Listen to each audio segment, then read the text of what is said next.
kelompok 4 hari ini akan mengunjungi rumah dari klien, di mana untuk tugas kami yaitu materi penyakit kronis.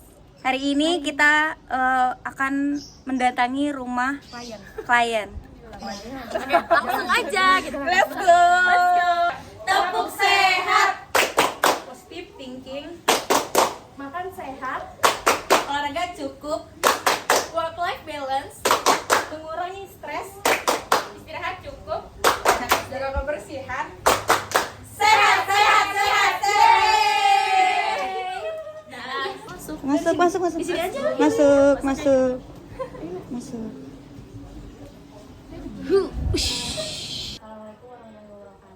Waalaikumsalam warahmatullahi wabarakatuh. Selamat pagi, kami dari mahasiswa Unindra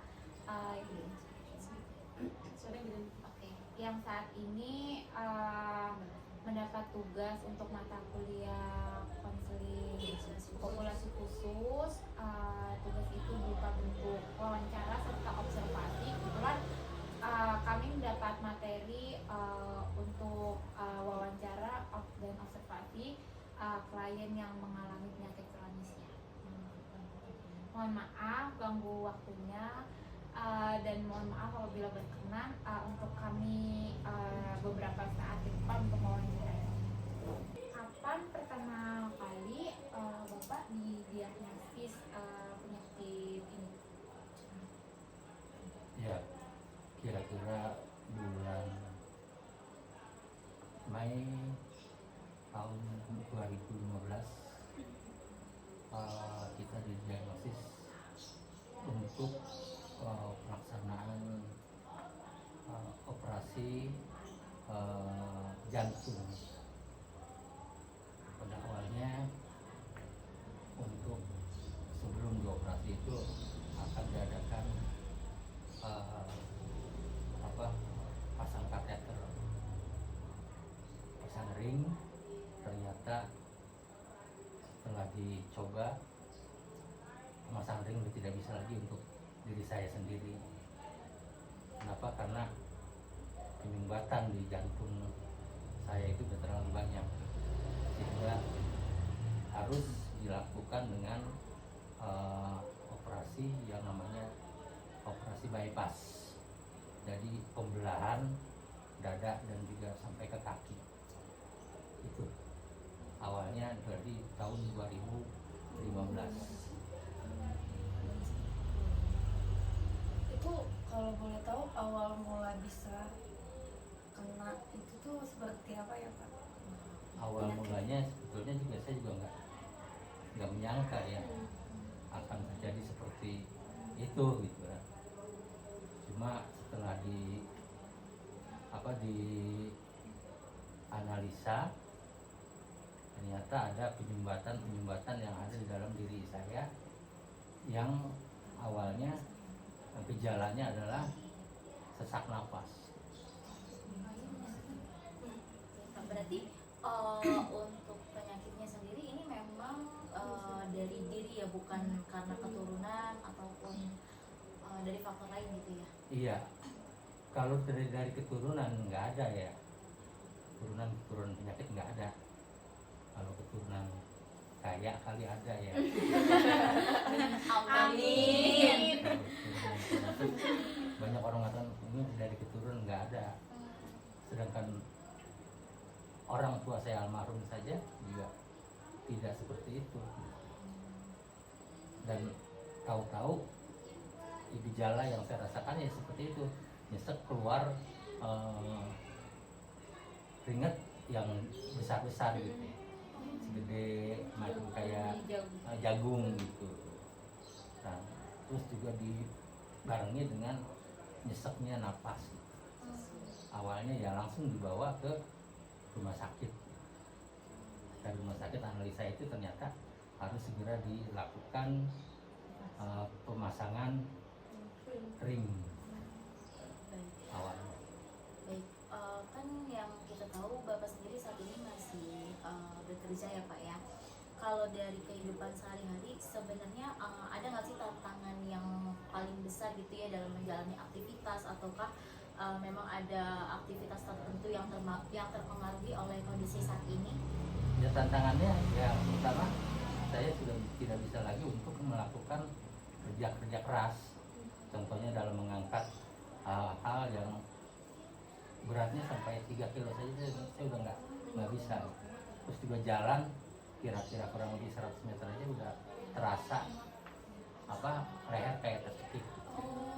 Gitu. Makanya dari situ aktivitas kerja saya ya agak sedikit berkurang. Artinya ya macam kayak saya sebagai tenaga pendidik ya saya kurangi hal-hal seperti itu.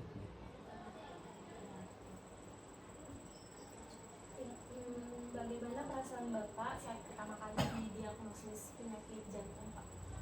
Ya awalnya sih biasa aja, cuma kaget kok bisa seperti itu. Yang menurut cerita saya pada saat itu saya pernah terjadi kecelakaan tunggal.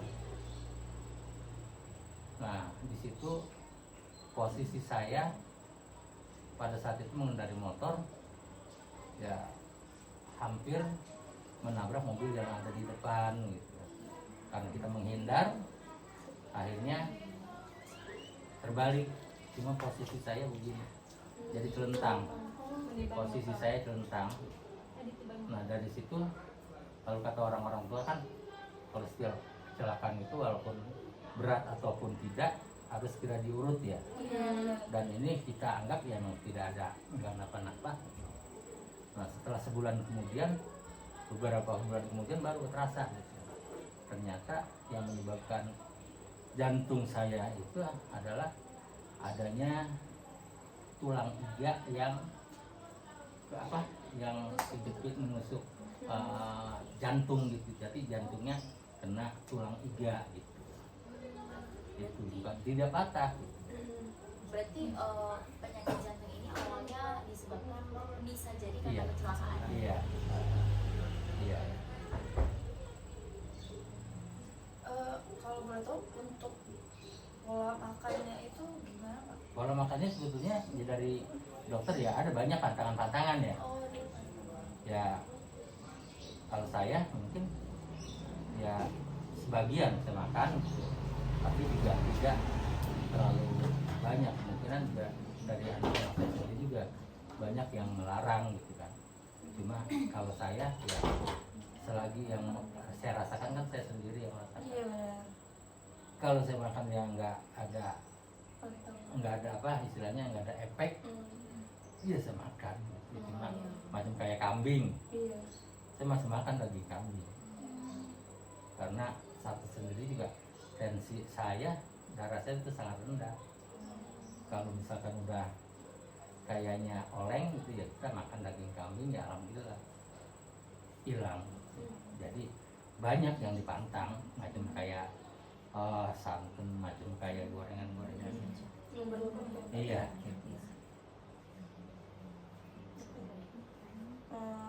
Kebiasaan buruk yang sulit dihindari itu apa sih, Pak? Kayak misalnya contohnya merokok. Oh, kalau merokok saya udah nggak ngerokok lagi ya. Kebiasaan buruk yang sekarang masih saya ini Gitu. minum air es. Oh, masih minum RS. Gitu. Kalau minum air es kayaknya masih sampai saat ini juga saya masih senang, masih suka gitu. Padahal Dipantang. itu bukan termasuk bukan pantangan ya, harusnya memang dihindari gitu ya. Artinya dihindari itu aja. Kalau dari makanannya enggak, kalau dari yang lainnya enggak ada gitu, Pak? Ada banyak Banyak. cuma saya hindarin aja. Bosan ya. Medan Putri ya. Iya. Anak-anak saya paling yang pada marah. Ya, jadi untuk yang tadi Bapak ceritakan ya, untuk pantangan makan Bapak kan bisa merasakan diri sendiri. Iya. Yang Bapak mungkin gak ada efeknya Bapak makan. Iya. Terus dalam bekerja juga ada 100 meter itu dikurangin jalannya, ataupun untuk angkat berat beban juga kan nggak terlalu ya sekarang gitu Pak. Lalu untuk sehari-hari tantangan terbesar buat Bapak itu apa? tantangan terbesar buat saya ya sehari-hari itu untuk menghindari ya makanan-makanan yang ingin saya makan gitu. Itu salah satunya ya. Sampai saat ini pun sekarang ini agak sedikit lagi ngedrop saya, terus terang aja. Jadi yang paling utama yang saya rasakan, berat badan saya tuh nggak boleh lebih dari 70. Nah sekarang ini udah 72. Kalau 72 penglihatan saya juga agak sedikit goyang gitu. Penglihatan gitu, kecuali kalau melihat duit kan udah goyang. Hijau semua Pak. Saya juga Semua orang hijau kalau saya berubah. bukan putih lagi. Itu jadi kalau ngasih 70 stay di 70 masih mending. Masih enak. Kalau udah 71 72. Nih saya belum timbang nih. Karena perut saya juga, perut ini gendut karena apa? Keras. Perut saya keras. Ya kalau saya lagi terasa ya saya rasakan aja. Ya untungnya saya salah satu daripada orang tua saya yang enggak cerewet. Kalau cerewet udah mungkin anak-anaknya udah pada udah ya kita udah nggak apa ini. Saya termasuk salah satu yang ya kalau sakit ya saya diem aja. Paling kalau udah sangat nggak dirasakan ya udah paling saya nangis gitu. Kalau masih saya bisa rasakan ya udah saya diem aja. Dan anak-anak juga suruh bawa ke rumah sakit kadang-kadang saya udah trauma di rumah sakit itu karena udah sering kali. Waktu remaja saya nggak pernah. Waktu remaja saya nggak pernah sakit. Alhamdulillah. Ya mungkin pas udah keluarga aja udah usia 50-an kali. Sekarang kan 60, saya juga lagi pensiun. Saya tugas di sana aja tinggal lagi bulan besok pensiun. Pensiun dari ya sertifikasi itu aja. Bapak masih suka check up gitu? Tiap bulan. Per bulan? Setiap bulan Setiap kontrol. bulan berapa kali? Sebulan sekali. Sebulan sekali. Bapak kan tadi kata dokter berat badannya nggak boleh lebih dari 70. Kira-kira ada olahraga yang disarankan sama dokternya? Kalau olahraga, untuk saya olahraganya paling ya jalan gitu. Dan jalannya itu juga yang nggak jauh, pokoknya udah capek aja gitu. Jadi kalau udah terlalu ya banyak kan emang kita jarang orang jalan ke depan ke belakang udah gitu, cuma ini aja kayak kalau udah itu kayak rasa tercekik kan. Kalau udah kecapean banget. Iya. Jangan kan jalan, mandi aja. Kalau mandi kadang-kadang habis mandi tuh, kita lagi mandi langsung di sini, langsung nyesek. Sebelumnya Bapak terima kasih untuk wawancara hari ini yang telah membantu tugas dari kami. Harapan kami semoga Bapak sehat terus. Amin. Bisa kembali normal. Amin. Mungkin terima kasih. Semoga tugas kami juga baik untuk penilaiannya. Iya. Terima kasih juga untuk waktunya. Maaf kami telah menyita waktu Bapak. Semoga nanti kita bisa bertemu lagi Bapak. Amin. Assalamualaikum warahmatullahi wabarakatuh. Waalaikumsalam. Saya akan menjelaskan tentang pengertian penyakit jantung. Penyakit jantung adalah kondisi ketika bagian jantung yang meliputi pembuluh darah, selaput jantung, katup jantung, dan otot jantung mengalami gangguan. Penyakit jantung bisa disebabkan oleh beberapa hal. Yang pertama ada sumbatan pada pembuluh jantung, yang kedua peradangan, yang ketiga infeksi, dan yang ketiga kelainan bawaan. Baik, di sini saya akan menjelaskan mengenai gejala penyakit jantung. Untuk gejala penyakit jantung yang klien rasakan yaitu nyeri dada. Jadi nyeri dada ini sering muncul di bagian tengah dada. Nyeri ini biasanya klien rasakan saat aktivitas fisik ataupun stres emosional. Kemudian sesak napas. Sesak napas ini ketika klien melakukan aktivitas fisik ringan ataupun bahkan saat beristirahat. Sesak napas ini kemungkinan terjadi karena jantung kesulitan memompa darah ke seluruh tubuh seperti itu. Lalu yang klien rasakan kelelahan yang berlebihan. Untuk salah satu kelelahan berlebihan ini, jika klien merasa sangat lelah bahkan setelah melakukan aktivitas ringan. Jadi untuk selanjutnya klien merasakan pusing, di mana juga untuk klien tersebut makan ataupun berat badan itu dibatasi. Untuk berat badan tersebut tidak boleh mencapai 70 kg. Dan untuk gejala selanjutnya detak jantung tidak teratur. Selanjutnya adalah penyebab penyakit jantung. Penyebab penyakit jantung yang pertama adalah hipertensi atau tekanan darah tinggi. Tekanan darah yang tinggi dapat merusak pembuluh darah sehingga memaksa jantung untuk bekerja lebih keras lagi. Yang kedua adalah kolesterol. Kolesterol yang menumpuk di arteri menyempitkan arteri sehingga dapat meningkatkan risiko serangan jantung. Yang ketiga adalah diabetes. Seseorang yang menderita diabetes akan memiliki risiko serangan jantung lebih tinggi karena kadar gula yang tinggi dapat merusak pembuluh darah. Yang keempat adalah merokok. Merokok dapat merusak pembuluh darah dan mengurangi kadar oksigen. Terakhir adalah pola gaya hidup yang tidak sehat. Misalnya seperti pola makan yang buruk seperti tinggi garam, tinggi gula, dan tinggi makanan yang berlemak. Lalu kurangnya aktivitas olahraga dan stres berlebih. Adapun penyebab resiko penyakit jantung lainnya adalah seperti gangguan pada ritme jantung, cedera pada jantung, kerusakan otot jantung, gangguan autoimun, atau penggunaan obat-obat tertentu. Baik, di sini saya akan menjelaskan bagaimana cara penyembuhan penyakit jantung tanpa operasi. Di sini bagi klien yang sudah mengidap penyakit jantung, untuk pengobatan penyakit jantung salah satunya yaitu jantung koroner. Jantung koroner tersebut yaitu penyempitan pembuluh darah akibat penumpukan pada lemak. Salah satunya dengan cara berhenti atau mengurangi rokok. Yang kedua, mengurangi atau menghentikan konsumsi minuman yang beralkohol. Yang ketiga, bisa mengkonsumsi makanan bergizi lengkap dan seimbang. Salah satunya bisa dengan minum air putih, minum yogurt atau susu, bisa juga meminum jus, buah dan sayuran, dan juga air kelapa. Yang keempat, mengelola stres dengan baik. Yang kelima, menjaga berat badan secara ideal. Yang keenam, berolahraga secara teratur. Dan yang terakhir juga bisa dengan cara terapi rehabilitas.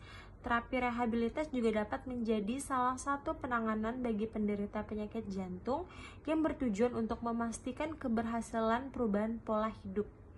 Program ini dilakukan dengan olahraga yang diawasi tenaga ahli, serta pengawasan asupan atau pola makan sesuai dengan kebutuhan masing-masing penderita penyakit jantung. Namun, beberapa orang masih bertanya-tanya, apakah penyakit jantung koroner masih bisa disembuhkan?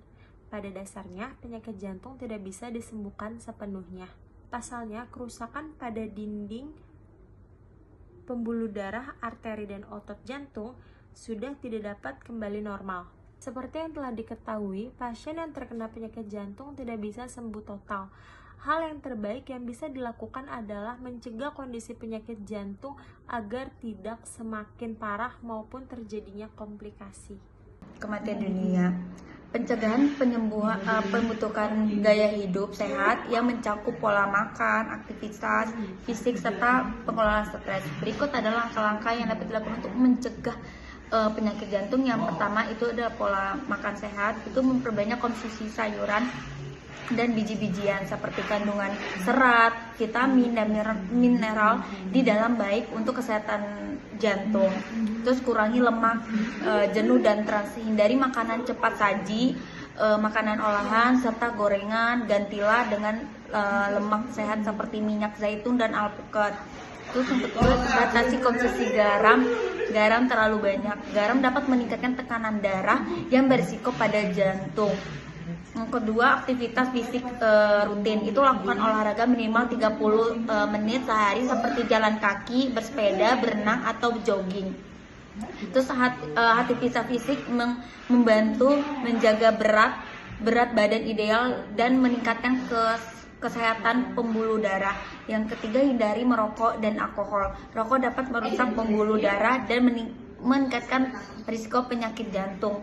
Terus konsumsi alkohol berlebih juga berpotensi menyebabkan tekanan darah tinggi dan gangguan kesehatan lainnya. Yang keempat itu kontrol berat badan. Kelebihan berat badan atau obesitas dapat meningkatkan resiko tekanan darah tinggi, diabetes, dan kolesterol tinggi yang berdampak pada jantung. Terus kelola stres. Stres kronis dapat memicu tekanan darah tinggi dan kebiasaan tidak sehat seperti makanan berlebih atau merokok. Cobalah meditasi, yoga, teknik relaksasi atau mengelola stres. Terus rutinitas memeriksa kesehatan, periksa tekanan darah, kadar kolesterol dan gula dan secara rutin. Terus setelah itu tidur yang cukup. Kurangi tidur dapat mempengaruhi tekanan darah, metabolisme tubuh yang berisiko pada kesehatan jantung. Usahakan tidur 7-8 jam per malam. Dengan menjalani langkah-langkah di atas, resiko penyakit jantung dapat minimalkan secara signifikan. Konsistensi adalah kunci untuk menjaga kesehatan jangka panjang. Selanjutnya ada tindakan pertama yang harus kita lakukan jika terkena serangan jantung atau penyakit jantung. Yang pertama, segera hubungi layanan darurat 119 atau rumah sakit terdekat. Lalu yang kedua, segera bawa pasien ke tempat yang aman. Yang ketiga, longgarkan pakaian pasien. Selanjutnya, dudukan pasien dekat pintu keluar dengan punggung bersandar pada dinding. Lalu yang kelima, hindari pasien dari gerakan mendadak dan aktivitas lainnya. Yang keenam, jika memungkinkan, terus berkomunikasi dengan layanan darurat dan berikan informasi terbaru tentang kondisi pasien. Selanjutnya yang ketujuh, jika pasien tidak sadar, lakukan pertolongan bantuan hidup dasar atau resusitasi jantung paru. Nah, untuk resusitasi jantung paru ini adalah tindakan yang dilakukan untuk menjaga aliran darah dan oksigen ke seluruh tubuh saat jantung dan pernapasan berhenti. Tindakan ini dapat meningkatkan peluang bertahan hidup dari pasiennya itu sendiri. Terima kasih. Bentuk dukungan emosional bagi seseorang yang mengidap penyakit jantung itu dapat dilakukan dengan berbagai cara. Salah satunya itu dapat dengan mendengarkan dengan empati, berikan ruang bagi seseorang yang mengidap penyakit jantung untuk bercerita tentang perasaan mereka, ketakutan atau kekhawatirannya. Jangan menghakimi atau memberikan nasihat jika seseorang yang mengalami penyakit jantung itu tidak meminta. Cukup dengan didengarkan saja. Yang kedua itu ada memberikan dorongan dan motivasi. Ingatkan mereka bahwa mereka mengalami situasi tersebut tidak sendirian. Berikan pujian atas usaha mereka untuk sembuh. Yang ketiga itu hadir secara nyata dan fisik. Temani seseorang yang mengidap penyakit jantung itu untuk berobat ke dokter atau menjalani prosedur medis lainnya. Kehadiran fisik ini seringkali memberikan rasa tenang dan aman bagi seseorang yang mengidap penyakit jantung. Selanjutnya ada menyediakan dukungan dalam mengelola stres. Ajak mereka melakukan aktivitas yang menyenangkan seperti meditasi, olahraga ringan, yoga ringan, ataupun sekedar jalan-jalan singkat di taman. Bantu mereka mengidentifikasi cara mengelola stres dengan sehat. Selanjutnya itu membantu mereka tetap positif. Ajak mereka untuk tetap fokus pada hal-hal yang mereka kontrol seperti gaya hidup sehat. Bagikan inspiratif atau pengalaman setiap orang lain yang berhasil mengelola penyakit jantung. Selanjutnya yang keenam itu ada mendukung kehidupan sosial mereka. Dorong mereka untuk tetap terhubung dengan keluarga, dengan teman, karena isolasi dapat memburuk kondisi emosional. Jadi jangan sampai seorang yang mengidap penyakit kronis jantung ini terpuruk dalam keadaan sendirian. Undang seseorang ini tersebut untuk ikut dalam acara sosial ringan jika kondisinya memungkinkan dan tidak membuat lelah seorang tersebut. Selanjutnya ada menghindari kata-kata yang mematahkan semangat. Hindari kalimat yang kamu harusnya kuat, jangan terlalu dipikirkan karena ini bisa membuat mereka merasa diabaikan. Sebaiknya gunakan kata-kata yang menunjukkan kepedulian mereka seperti aku ada di sini untukmu, kamu tidak sendirian dalam menghadapi situasi seperti ini. Selanjutnya ada mengedukasi diri sendiri. Pelajari lebih lanjut tentang penyakit jantung mereka agar dapat memahami apa yang mereka alami dan bisa memberikan dukungan yang tepat. Selanjutnya yang terakhir itu ada menyarankan bantuan profesional. Jika mereka menunjukkan tanda-tanda atau kecemasan berat, bantu seorang penyakit kronis salah satunya jantung ini untuk mencari bantuan dari psikolog atau konselor.